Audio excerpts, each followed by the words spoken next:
किसान भाइयों, आज की वीडियो में आपको बताएंगे मिर्च की उन्नत खेती। सबसे पहले बात करते हैं उन्नत समय के बारे में। तो मिर्च की खेती आप जून जुलाई पर कर सकते हैं और नवंबर दिसंबर पर आप मिर्च की उन्हें बात करते हैं खेत तैयार। तो आप गोबर की खाद कम से कम 3 ट्राली खेत में बिखेर कर खेत को समतल करा के बेड को तैयार करा लीजिए। बात कर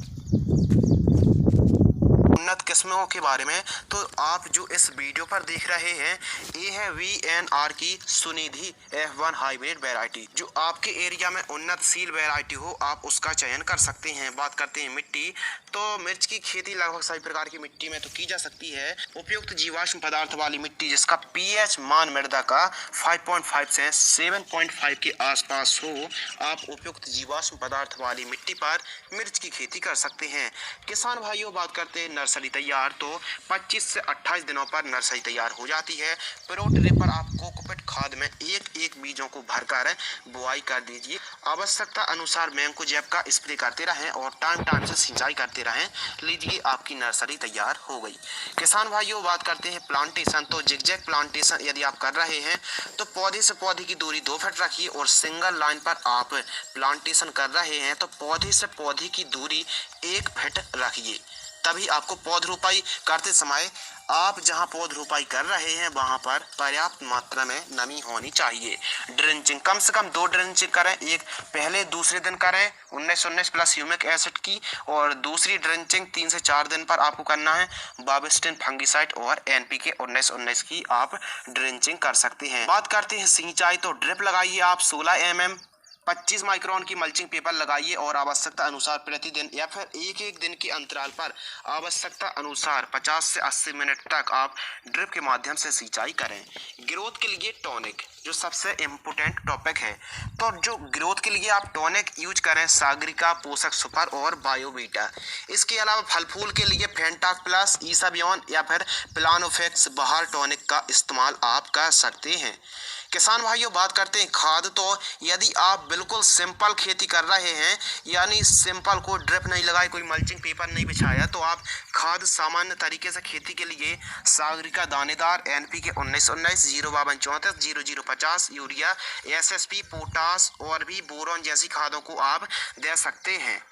किसान भाइयों, यदि आप ड्रिप में खेती कर रहे हैं तो प्लांटेशन से फूल की स्टेज तक 19-19-19 घुलनशील खाद और ह्यूमिक एसिड को चलाइए।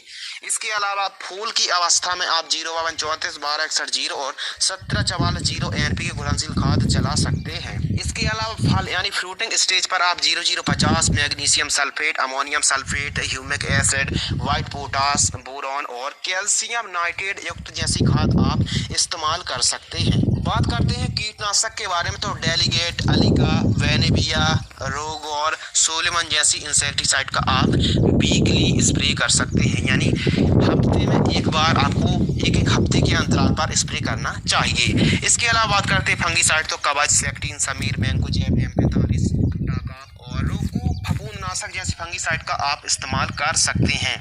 यदि आप स्टेप टू स्टेप जानकारी चाहते हैं, यानी कब कितनी मात्रा पर कौन सी दवाई, खाद, टॉनिक का इस्तेमाल करना चाहिए, तो हमने कुछ टाइम पहले मिर्च की A to Z video upload की है। समीर, मैंकोजेब, M45, टाकाप और रोको फफूंदनाशक जैसी फंगिसाइड का आप इस्तेमाल कर सकते हैं। यदि आप स्टेप टू स्टेप जानकारी चाहते हैं, यानी कब कितनी मात्रा पर कौन सी दवाई, खाद, टॉनिक का इस्तेमाल करना चाहिए, तो हमने कुछ टाइम पहले ही मिर्च की A to Z video upload की है। लिंक डिस्क्रिप्शन में मिल जाएगी, आप उसको देख सकते हैं, या फिर एंड स्क्रीन पर भी जानकारी आपको मिल जाएगी। इसके अलावा बात करते हैं लागत, तो फर्स्ट ईयर में यदि आप पहले साल कर रहे हैं तो ड्रिप, मल्चिंग पेपर यानी सब कुछ खर्चा आपको खाद तक का लगभग 1.5 लाख से 1,75,000 रुपये लग जाएगा, और मुनाफा सब लागत को काट कर लगभग 2.5 से 3 लाख रुपए आप सभी कॉस्ट को निकाल कर बचा सकते हैं। सेकेंड ईयर आपका बांस का खर्च का बच जाएगा, तार का बच जाएगा, रस्सी का बच जाएगा और ड्रिप का बच जाएगा। तो